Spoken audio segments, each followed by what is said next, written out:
Theatre techniques, I don't know if you're familiar with it. It's not just a theater. Theater, as you know, means theater, and techniques is an ancient Greek word that meant work, craft, and art. So a shoemaker, a carpenter, a sculptor, a musician were technicians, they are artists. They did what they did not just to make money, but to make the best pair of shoes, the best table, the best sculptor, to write the best play. And it is what theatre techniques means.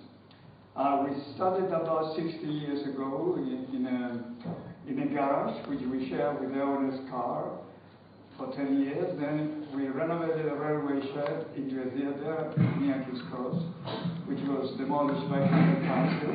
And we came here in 1978, which was a vicarage and a church hall. This was a church hall where the priests used to have their Sunday schools. There was a little stage on that side, which we demolished and made a little amphitheater. But theatre techniques is not just put in place. It got involved with the Cypriot community from the early beginning in the 60s. As a matter of fact, one evening we were rehearsing in the garage, a woman knocked at the door and she said, "I am Miss Maltby, I'm a school welfare officer. We have lots of Cypriot kids in our bar in Islington and they are very, very poor and we want to help them. Could you help us to help them?" I said, "What do you want us to do?" He said, "Well, give your addresses, visit their homes, and make calls, and we do the rest." And we did that. And after a year, we realized there was a great demand, and we approached the Camden Council of Social Services, and we used to run the Citizens Advice Bureau in Camden.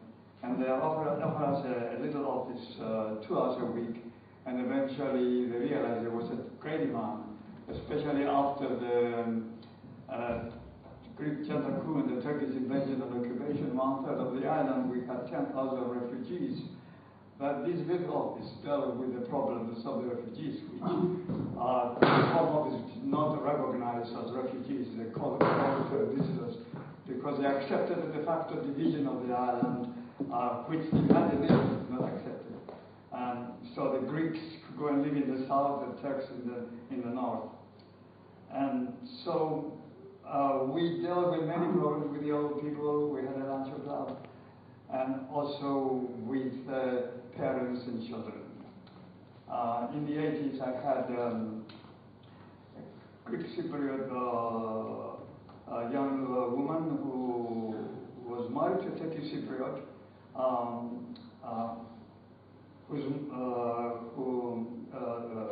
the woman's parents were against that because he was Muslim, she was a Christian, but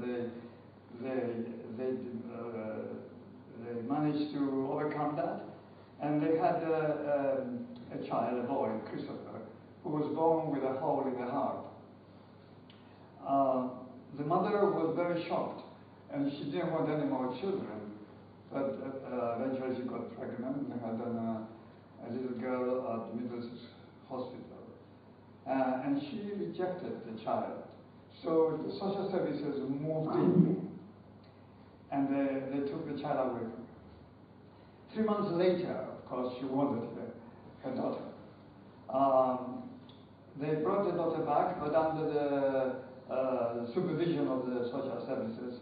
And every time they saw the little mark on the little girl, they started grumbling and saying, "You're mistreating your daughter," etc., etc.